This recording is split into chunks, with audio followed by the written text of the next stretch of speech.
देखो, हमारे देश में हम हिंदू होकर के भी ना डरे हुए हैं। उसका कारण क्या है पता है? हम लोगों में एकता नहीं है, पहली चीज़। और दूसरी चीज़ ये है कि हम लोग हिंदू होकर के भी अपने ही धर्म के साथ खड़े नहीं होते हैं। अगर कोई मुसलमान के देवी देव मुसलमान के अल्लाह के बारे में कोई बोल दे, या मुसलमान के बारे में कोई बोल दे, ईसाई के बारे में कोई बोल दे, तो उसको तुरंत अरेस्ट कर लेंगे, जेल में डाल देंगे, उस पर एफआईआर हो जाएगा। क्यों? क्योंकि वो एक हिंदू है। उसने अगर अल्लाह के बारे में या मोहम्मद साहब के बारे में कुछ बोल दिया तो उसको अरेस्ट कर लिया जाता है, फांसी तक दे दो उसको। क्यों? क्योंकि वो एक हिंदू है। लेकिन आए दिन मुसलमान और मेरे दलित भाई, दलित हिंदू भाई तो नहीं करते ऐसा, लेकिन जो दलित भाई मुसलमान से मिले हुए हैं, क्योंकि उनको भी कुछ ऐसे मुसलमान लोग हैं जिसने दलित का दिमाग में भर दिया कि हिंदू तुम्हारे दुश्मन है। वो भी हमारे देवी देवताओं को आए दिन कुछ लोग गालियां देते हैं। हमारे छत्रपति शिवाजी महाराज को, संभाजी महाराज के बारे में उल्टा पुल्टा लिखते हैं। ये लोग बीजेपी का ही विरोध नहीं करते हैं, बीजेपी आरएसएस का विरोध करते करते ये लोग अब धर्म पे टारगेट करते हैं। अगर आप देखें तो जितने वामपंथी हैं, जितने भीमटे हैं, जितने मुल्ले हैं, इनका एक ही काम होता है सनातन धर्म को टारगेट करना, गंगा जल को गलत बोलना। गंगा जल में स्नान करके देखो, तुम्हारा भी मन पवित्र हो जाएगा। और तुम गंगा जल के बारे में गलत बोलते हो। गंगा जल के बारे में गलत बोलना इनका यही काम है।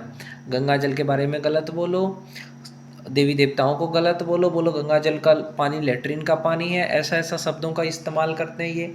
तो मेरा कहने का यही है आप लोगों से कि क्या इस देश में हिंदू होना गुनाह है क्या? और जब हम इनकी शिकायत करते हैं तो उस पर कम एक्शन लिया जाता है। ऐसा क्यों? क्योंकि हम सनातनी है इसीलिए। आज हमारे धर्म को, हमारे में भी कुछ दोगले हैं जो हमारे सनातन धर्म को तोड़ने की कोशिश करते हैं। ये नास्तिक नास्तिक जो लगा करके रखा है, चाहे वो इंस्टाग्राम पे हो या कहीं पे भी, तो मैं पूछना चाहता हूँ ये नास्तिक जो लोग बनते हैं ना, वो सिर्फ सनातन धर्म को ही क्यों टारगेट करते हैं जय भीम बोल करके? और भी तो सारे धर्म है, उनको तुम टारगेट करो नहीं। क्योंकि इनका एक ही मकसद होता है, हम पे शोषण किया गया। अरे इतने दिन तुम बिना पानी के कैसे जीवित रह गए, है कि नहीं?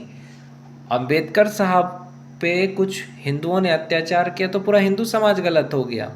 अपनी बदला लेने के लिए सनातन धर्म को बदनाम किया। अंबेडकर जी ने क्या किया? खुद का बदला लेने के लिए, एक दो इंसान ने उनके साथ गलत किया, मैं मानता हूँ, तो उसके लिए उन्होंने पूरा का पूरा सनातन धर्म को ही गलत बोलना शुरू कर दिया कि वेद में मंत्र में शक्ति नहीं है, हवन गलत है। ये सब इसलिए किया गया क्योंकि अंबेडकर जी को लगा कि हिंदुओं ने मेरा शोषण किया है, तो चलो हिंदू धर्म को ही बदनाम करें। वैसे पाखंड तो हर एक धर्म में है, ईसाइयों में है, मुसलमान कहते हैं कि धरती फ्लैट है। तो ये वो सब चीज़ें नहीं बोलेंगे क्योंकि इनको पता है कि अगर हम मुसलमानों के बारे में बोलेंगे तो सर तन से जुदा कर देंगे। कुरान के बारे में ये गलत नहीं बोलेंगे, लेकिन ये सिर्फ गीता में गलती निकालेंगे, रामायण में गलती निकालेंगे। तो मेरे कहने का मतलब, मैं हिंदू होकर के भी अपने देश में सुरक्षित नहीं हूँ, आवाज़ नहीं उठा सकता।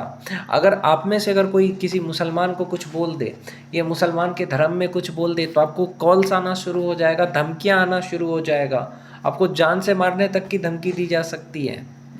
यहाँ तक कि कुरान जलाने वाले को मार दिया, लेकिन यहाँ गीता जला देते हैं, रामायण जला देते हैं। क्यों? क्योंकि हिंदू अपने धर्म के लिए उतना जागरूक नहीं है जितना मुसलमान है, जितना ईसाई है। इतने सारे देश मुसलमानों के हैं, क्या भारत एक हिंदू राष्ट्र नहीं हो सकता है? तो हमारे सरकार की भी है, और ऊपर से ये जो संविधान है वो आपको ये अधिकार नहीं देता कि आप किसी धर्म को गलत बोलो। लेकिन फिर भी कुछ लोग, हम यूट्यूब चैनल पे, इंस्टाग्राम पे, एक्स पे, ट्विटर पे गलत बोलते रहते हैं सनातन धर्म के बारे में। तो मेरा यही कहना है कि आप लोग कैसे बर्दाश्त कर लेते हैं जब आपके धर्म के लिए अगर कोई गलत बोलता है? तो इसीलिए करते हैं आप लोग बर्दाश्त क्योंकि आप लोगों में से कोई विरोध ही नहीं करना चाहता है कि हाँ चलो इसका विरोध करते हैं, नहीं। इसलिए भाइयों, अब सारे सनातनी एक हो करके जो भी हमारे धर्म के खिलाफ बोलता है उन पे एक्शन लेंगे। कानून की मदद से, किसी भी तरह का हम मारपीट या लड़ाई झगड़ा ना करके, इसी कानून के मदद से आंदोलन करेंगे ताकि हमारे धर्म को कोई नीचा नहीं दिखा सके।